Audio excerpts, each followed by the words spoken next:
Hello guys, magandang araw. Wala muna tayo ngayong unboxing, hauling and pricing. Lalabas muna tayo sa tindahan saglit.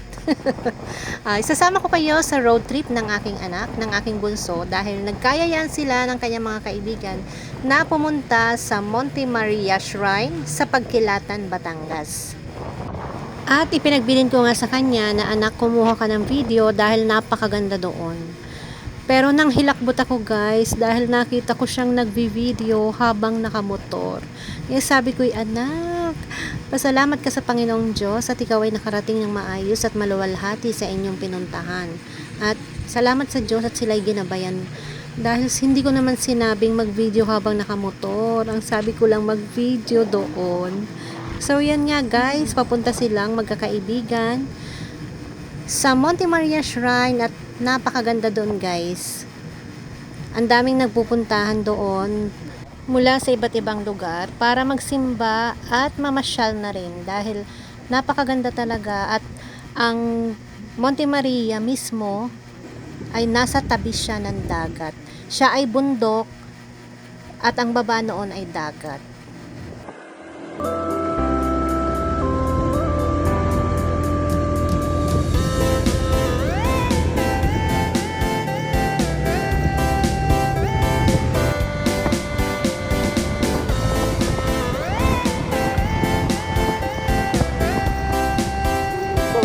Sa loob, wala kang mukhang lando. Ganyan ko lang, hindi ko lang kasto.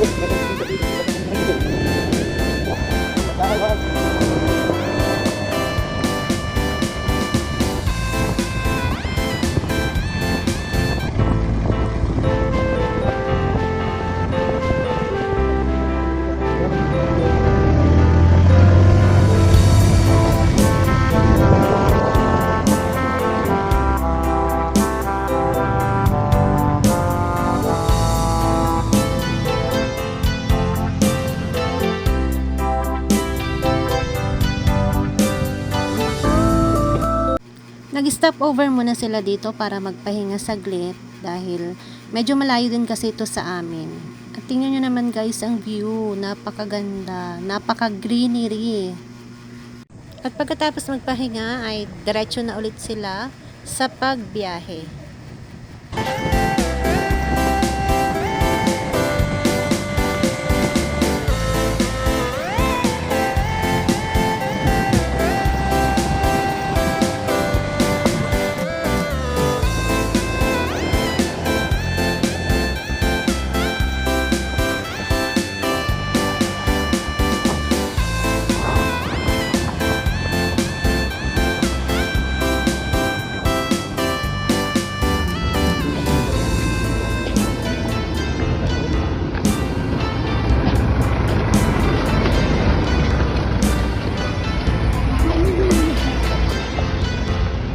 Dito tayo na daan.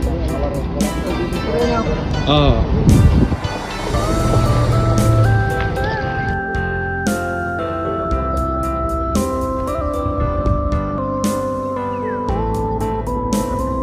Ilibot natin eh. Hindi mo na ginawa mo.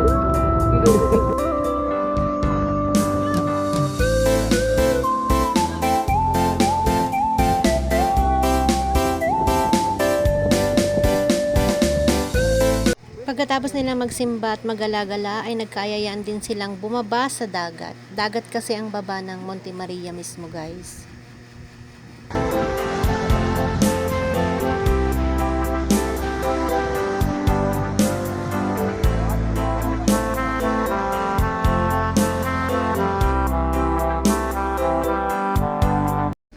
Share ko na rin guys yung mga pictures namin, yung unang punta namin dito sa Monte Maria, way back 2022. Yan. Sana guys ay nag-enjoy kayo sa aming road trip for today at thank you for watching guys.